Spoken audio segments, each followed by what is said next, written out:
এই পর্যায়ে আজকের অনুষ্ঠানে সংক্ষিপ্ত বক্তব্য রাখবেন অসহায় নারী পুরুষ ও শিশু কল্যাণ ফাউন্ডেশনের সিনিয়র সহসভাপতি জনাব মঞ্জুর আহমেদ।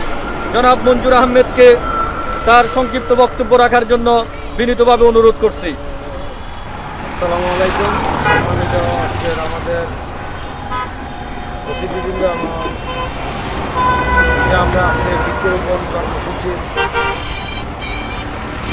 আওতায় আমরা আমাদের অসহায় নারী পুরুষ ও শিশু কল্যাণ ফাউন্ডেশনের যে বৃক্ষরোপণ কর্মসূচি ছিল আজকে তা সম্পূর্ণ করতে পারবো আশা করি।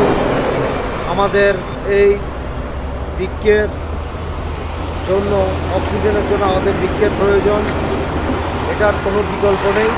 সুতরাং আমরা দীর্ঘ 14 থেকে 15 বছর আমরা আমাদের এই কার্যক্রম চালিয়ে আসছি।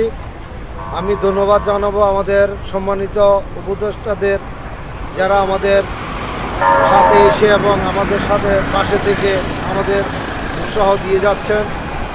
আমরা আমাদের এই বৃক্ষগুলোকে রোপণের পরে যাতে সঠিকভাবে পরিচর্যা করে আমাদের এই বৃক্ষগুলোকে বড় করে তুলতে পারি, আমি আশা করব। সকলকে আবারও ধন্যবাদ জানিয়ে আসসালামু আলাইকুম। অসহায় নারী পুরুষ ও শিশু কল্যাণ ফাউন্ডেশন সমাজ ও দেশের কল্যাণে নিয়োজিত সংগঠন।